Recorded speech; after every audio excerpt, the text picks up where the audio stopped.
When did I first start looking into phobias? Well, that was roughly about 35 years ago. There were really two big things about it. One is I had a group of psychiatrists that used to bring me clients, and I would try different things, and I had helped a lot of them, and I finally asked them what the most difficult thing to do was. They answered two things: phobias and obsessive-compulsive disorder.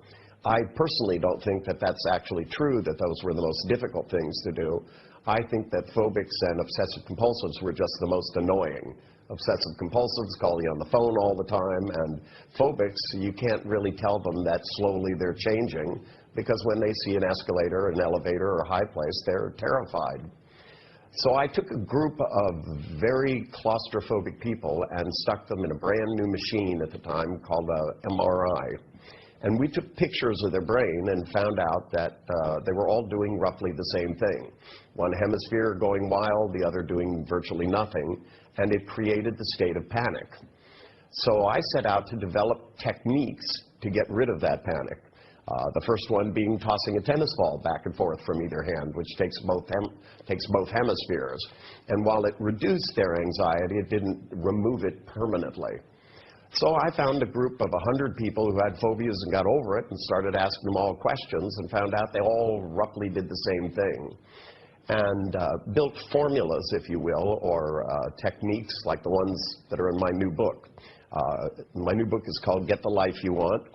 And part of it is about how to get rid of bad memories and how to get over phobias and fears.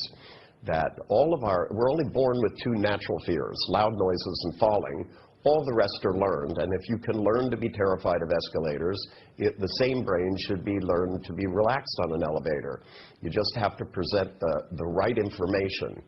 You see, I don't do therapy. What I do is very educational. I teach people how to organize their neurology by organizing your conscious thoughts in a particular way that produces a different set of feelings and a different neurocortical pathway, so that your brain has a choice about how to respond. So rather than looking at heights with terror, you look at heights and you feel differently. In fact, most height phobics get near the edge and start making pictures of themselves jumping off. And that's part of how they have fear. If they stop making those pictures, instead make pictures of themselves being relaxed and comfortable and staying away from the edge, they'll be a lot better off. If it's done in just the proper way, then it starts to happen unconsciously and automatically.